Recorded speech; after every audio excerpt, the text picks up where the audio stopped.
Hi, this is AP Stead from AP As We See It, live in Atlanta, Georgia. At the 2025 SEC Football Media Days, we're going to be discussing the University of Georgia Bulldogs with a very special guest. Jordan Hill, Dawgs247. Hey, Jordan, thank you very much for taking a few moments. Jordan, everybody has to speak about their quarterback. So we'll start with Gunnar Stockton.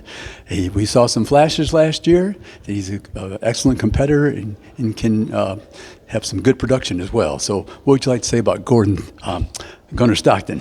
Yeah, I think that he is the biggest question. And, Georgia has made it easy for me when it comes to coming to media days because everyone wants to talk about the quarterback. And Gunnar Stockton's a guy that, doesn't have a huge proving ground at this point. He made his first start in the Sugar Bowl against Notre Dame, played that half and the overtime of the SEC championship game against Texas. And, I think Gunnar's a guy that's got to go out there and prove it. And, I think it helps Georgia, when it comes to getting Gunnar settled, they're going to open the season against Marshall and Austin Peay. He's going to get a little bit of runway to really show what he can do.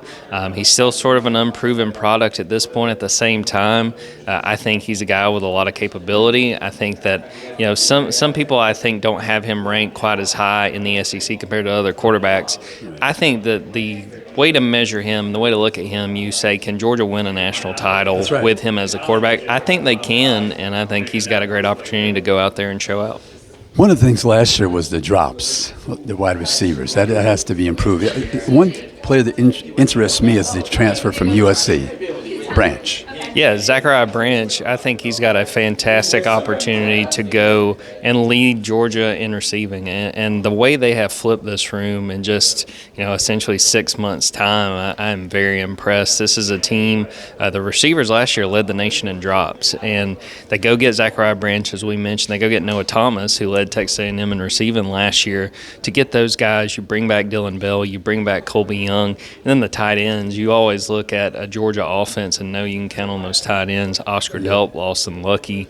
I think that they've got a big opportunity, and I'm glad you mentioned Zachariah Branch first. I think he's got a chance to be a first-team All-SEC guy. Yes. He's a big-time playmaker, and he'll probably get involved in special teams as well. Yeah, I think so too. And then last year, every time I did my show, I would just be saying Georgia 95th in rushing, Georgia 102nd in rushing. I mean, I couldn't believe I was saying those words about a Kirby Smart team. So what about the running game this year? Yeah, I think that was maybe the most disappointing thing about the Georgia offense last year was the fact that they finished 15th in the SEC in rushing yards per game, by far the worst under Kirby Smart, and I would have to think the worst, in the modern era of Georgia. You think about Georgia, you think about running the football. Yeah. I think they've done a good job of getting that position in a good spot.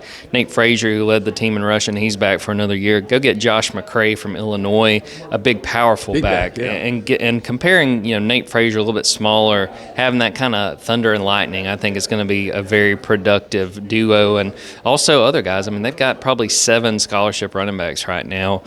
Bo Walker, a true freshman from Cedar Grove in Georgia, bringing back guys like Chauncey Bowens. Roderick Robinson's a guy that I'm really excited about. Was hurt last year, but has shown a lot of potential. I expect that run game to take a step forward, and it's as much on the running backs as it is the offensive line. They're going to be breaking in 4 new starters. If the offensive line can meet the moment, I think that they've got the running backs to go out there and play much better in the run game than they did a year ago. On the other side of the football, Georgia usually plays good defense. They have strong secondary normally, good players that are drafted in the pros frequently. So what about the defensive side, those 3 units, the linebackers, secondary? I think they're in good shape. It's going to be a situation where they've got a lot of young, inexperienced talent. But when you look at Georgia's very much where they've been the last few years and what we saw like at Alabama, where they just reload. And you look at a situation where they lost a first-round pick basically at each level, losing Mykel Williams from the defensive line, losing Jalen Walker, that edge rusher, inside linebacker, and then losing Malachi Starks at safety.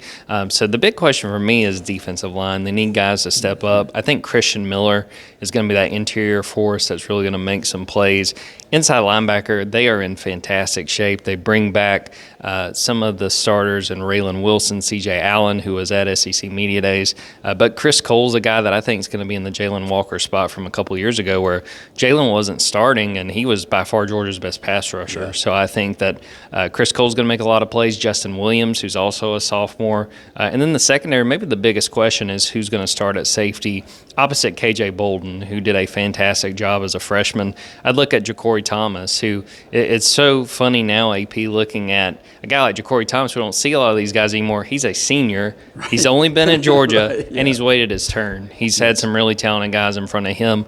They lose Malachi Starks, Dan Jackson to the NFL. This is Ja'Cory Thomas's time. He was the starting safety during the spring game, and I think once Georgia opens fall camp at the end of July, Ja'Cory's in a fantastic spot to wind up being a starting safety. Kicking game, what would you say about that, Jordan? They're in good shape. They've got to figure out when exactly Brett Thorson can come back. That's the punter.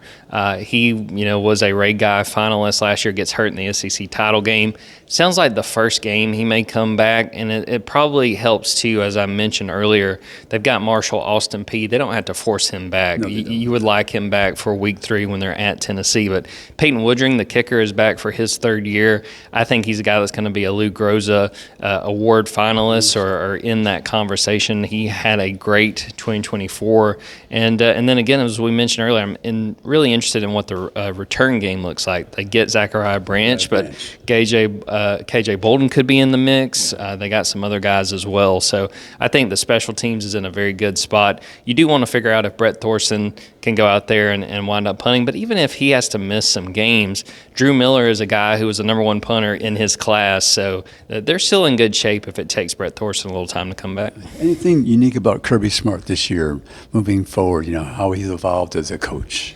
I think the biggest thing is I think he's hungry, and I think that, I'm interested at the end of this week if we see predicted order of finish and Georgia's not one of these top 2 teams. And if I'm Kirby Smart and if I'm a Georgia player, that's probably a good thing. I think that's going to motivate people. Gunnar Stockton, we talked about earlier, he's got a lot of people who don't really believe in him outside of the program. Yes. So I think having that chip, I think that they want to go prove that Georgia's still a national title contender, which I think they will be once we get into the season. So, no, I think Kirby's hungry. I think he's ready to prove that this team is not going to take a step back despite just how difficult this conference is, especially going into this season. I think they're hungry, and I think they're ready to show that they can go chase another national title. Hey, thank you so much, Jordan. Really appreciate it. This is AP Stedham live in Atlanta, Georgia at the 2025 SEC Football Media Days. Thank you so much, Jordan. Of course. Enjoyed it. Thank you.